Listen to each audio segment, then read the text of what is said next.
Welcome back. It's about 15 months now since Sanctuary Cove first opened its doors and showed the world what can be done with a bit of disused riverbank, some inspiration and a lot of money. And Sanctuary Cove is a showcase for Australia to the world. It really is quite a remarkable village. It has accommodation which is effectively enclave style, but it also has this little village that you see behind me here with its own yacht club.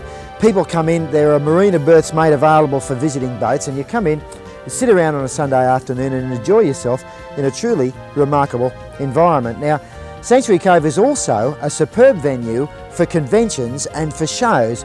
In fact, it's an international venue for that type of activity. And this weekend, the inaugural Sanctuary Cove Air Show was held. Now, I had a little to do with the organisation. I helped with some of the displays and that sort of thing. I was able to assess and to observe just how professional and how well things at Sanctuary Cove are done. The people who ran the air show really did a superb job, and they apply that sort of energy and expertise to every show that they run. While Sanctuary Cove is probably one of the greatest venues in the country for actually viewing an air show, it's a little unusual in that it doesn't have a formal airstrip. So permission was gained from the Civil Aviation Authority to use the 17th fairway in the International Standard Golf Course to land some of the static displays. This aircraft is a Piper L5, which is owned by Lang Kidby of southeast Queensland, and is an absolutely magnificent example of this World War II and Korean aircraft. In fact, that particular example saw action in the Korean War.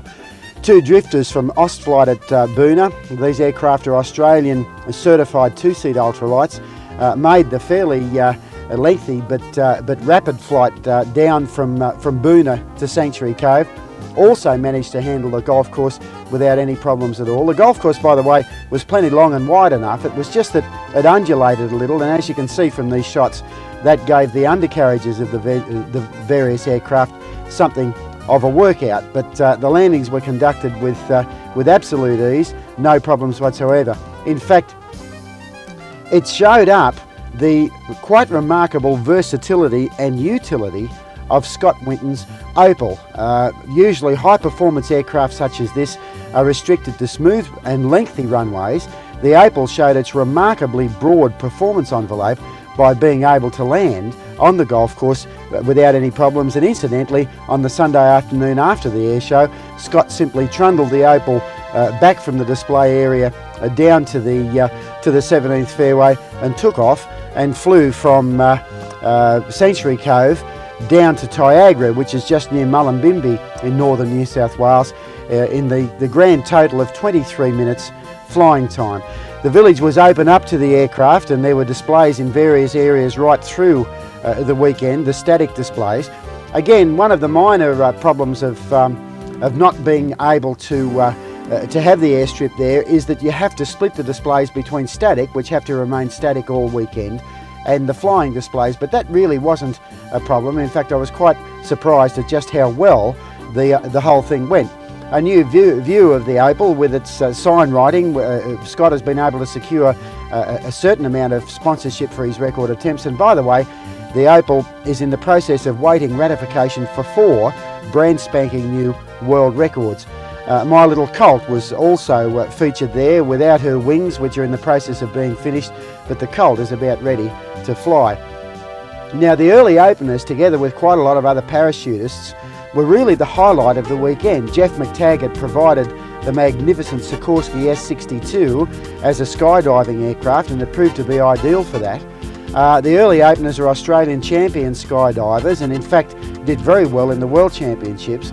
And the skydivers were competing for an overall prize of $2,000. So we saw some of the best skydiving action that we've ever seen. And one of the remarkable things about this, and something that had never really occurred to me before, I mean, anybody who doesn't parachute, and I certainly don't, sort of feels that jumping out of a perfectly good aeroplane into thin air would be something of a terrifying experience. Now, I imagine that most parachutists, when they first start, are a little terrified. But the thing that really struck me over the weekend was that these people who jump with their parachutes are doing nothing but having an enormous amount of fun. There appears to be no fear or trepidation on their part. They quite happily, as you saw a minute ago, roll or tumble or fall out of the aircraft.